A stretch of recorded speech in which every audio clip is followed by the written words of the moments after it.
కూటమి ప్రభుత్వంలో నాయకులు ఇసుక మట్టిని యథేచ్ఛగా దోపిడీ చేస్తున్నారని మాజీ మంత్రి ఉషా శ్రీచరణ్ ఆరోపించారు. పెనుగొండ నియోజకవర్గం సోమందేపల్లి మండలంలో అక్రమంగా తవ్వేసిన కొత్తపల్లి చెరువును పార్టీ శ్రేణులతో కలిసి ఆమె పరిశీలించారు. కొత్తపల్లి చెరువులో దాదాపు 20 అడుగుల మేర తవ్వేసిన ప్రాంతంలో చెరువును కాపాడాలని డిమాండ్ చేస్తూ ఆందోళన చేపట్టారు. పెనుగొండ నియోజకవర్గంలో కూటమి నేతలు మంత్రి వనిత అండదండలతో పేటరేగిపోతున్నారని ఆమె విమర్శించారు. ఇష్టారాజ్యంగా దోపిడీకి పాల్పడుతున్నారని, అందుకు సాక్ష్యంగా ఈ భారీ గుంతలేనని ఆమె అన్నారు. టీడీపీ నేతలకు వ్యతిరేకంగా మాట్లాడితే వారిపై దౌర్జన్యానికి దిగి అక్రమ కేసులు బనాయిస్తున్నారని ఆగ్రహం వ్యక్తం చేశారు. గతంలో చెరువుగా ఉండేది.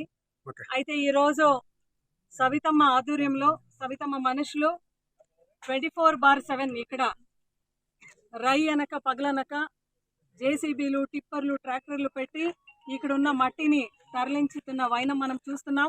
ఎవరు ప్రశ్నించేకొచ్చినా వాళ్ళపైన దాడి జరుగుతూ ఉంది. గత 2 నెలల నుంచి ఒక విలేకరు వచ్చి ప్రశ్నించినా ఆయన పైన దాడి జరుగుతూ ఉంది.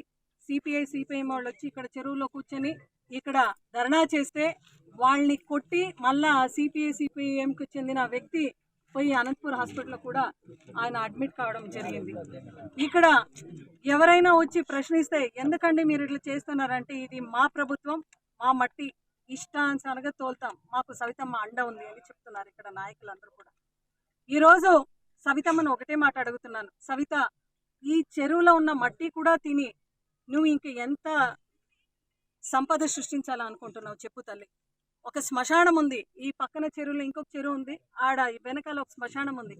ఆ శ్మశానంకి పోయే దావలో ఉన్న మట్టి అన్ని తీసుకొని అమ్మేసింది సవిత.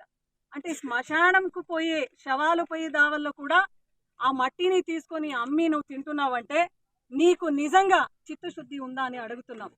ఎంఆర్ఓ గారి దృష్టికి తీసుకొని పోయినా ఇంతవరకు యాక్షన్ లేదు. ఇన్ని పెద్ద పెద్ద చెట్లు కూడా వాళ్ళు తీసేసినా ఇంతవరకు కూడా ఫారెస్ట్ అఫీషియల్స్ ఎవరు కూడా, రేంజర్ గారు కానీ ఫారెస్ట్ అఫీషియల్స్ వచ్చి మాట్లాడిన నాథుడు కూడా లేదు. అదేవిధంగా ఎన్విరాన్మెంట్ క్లియరెన్స్ ఉందా, అది లేదు. పర్మిషన్స్ ఉందా, ఏది లేదు. మన గవర్నమెంట్ వచ్చింది, సవితమ్మ అండ ఉంది, సవితమ్మ పర్మిషన్స్ ఉంది అని ఇక్కడ ఉన్న టీడీపీ నాయకులు మాట్లాడడం ఎంత మాత్రం సమంజసమని అడుగుతున్నాను.